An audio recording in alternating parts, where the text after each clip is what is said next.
राधे राधे। जय जय श्री हरिवंश। आज सन 2025 28 अगस्त। आज ऋषि पंचमी का शुभ अवसर, शुभ उत्सव मनाया जा रहा है संपूर्ण भारतवर्ष में, संपूर्ण विश्व में। तो ये सप्त ऋषियों का उत्सव है। ये ऋषि पंचमी जो उत्सव है, ये सप्त ऋषियों का विशेष पूजन इस दिन किया जाता है। इस दिन हमारी माताएं विशेष रूप से इस व्रत को करती हैं। क्यों करती हैं, इसका एक प्रश्न है। तो इसका बहुत बड़ा कारण है। जो पुरुष भी कर सकता है, स्त्री भी कर सकती हैं।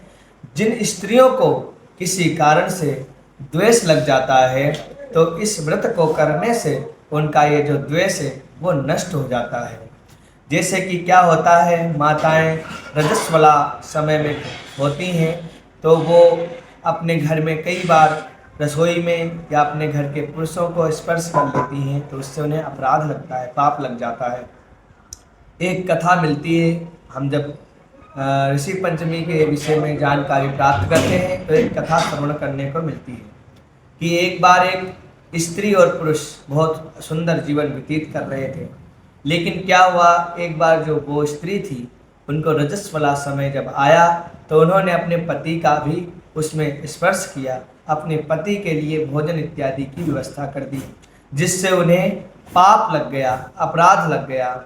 तो उसके पापक स्वरूप वो अगले जन्म में क्या हुआ, जो स्त्री थी वो कुत्ती अर्थात कुतिया का स्वरूप धारण किया, और जो उसका पति था वो एक भैंस का रूप धारण किया, भैंसे का रूप धारण किया, और अपने ही कुल में, अपने ही बालकों के पास आकर वो कुतिया और वो जो भैंसा था वो रहने लगा।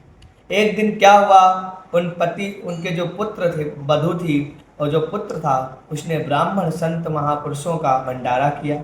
भंडारे में खीर बन रही थी। खीर बनते समय एक छपकली उस खीर में गिर गई। जब वो छपकली खीर में गिर गई, तो वहीं पर एक दृश्य, वह कुतिया जो सासू माँ थी वो देख रही थी। उसने देखा कि यदि यह भोजन संतों ने, ब्राह्मणों ने ग्रहण किया, तो इन्हें मृत्यु का, या इस भोजन अपवित्र हो चुका है, उसका अपराध लग जाएगा।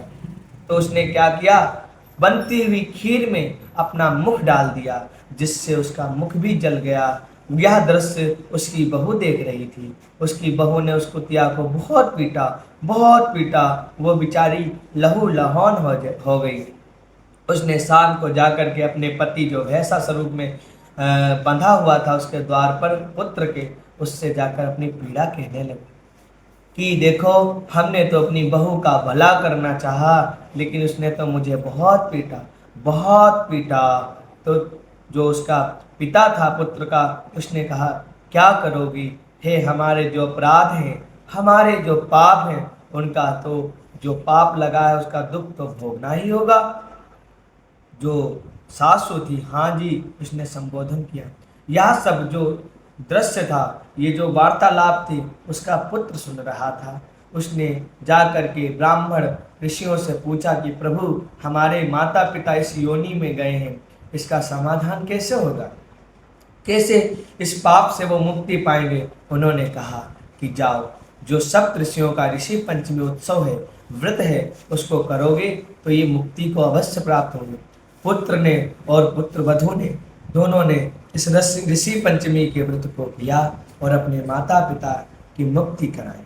तो जो भी पुत्र या पुत्र वधुएं अपने माता पिता के लिए या स्वयं पे जो कोई दोष लग जाता है, उसकी मुक्ति के हेतु या ऋषि पंचमी का व्रत करते हैं। ऋषि पंचमी के जो सप्त ऋषि हैं, उनका स्मरण कर लें। आइए।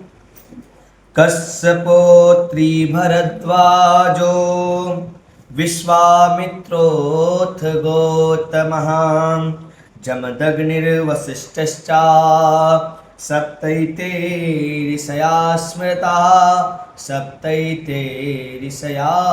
स्मृतः। ये कश्यप, अत्रि, भरद्वाज, विश्वामित्र, गौतम, जमदग्नि और वशिष्ठ, ये सप्त ऋषियों का जो स्मरण करता है, आज के दिन जो पूजा करता है इन सप्त ऋषियों की, उन्हें जरूर वैकुंठ लोक मिलता है, भगवान श्री कृष्ण की कृपा प्राप्त होती है।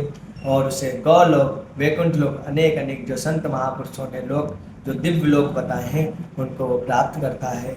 आइए इसी के साथ वाणी को समाप्त करते हैं। आप सभी से निवेदन है कि और भी अधिक जानकारी प्राप्त करें, हमारे YouTube चैनल को जरूर ही सब्सक्राइब करें ताकि समय समय पर हम व्रत उत्सवों और श्रीमद् भागवत जी की जो भी विशेष जानकारियां हैं आपको प्राप्त कराते रहें। राधे राधे, जय श्री कृष्ण।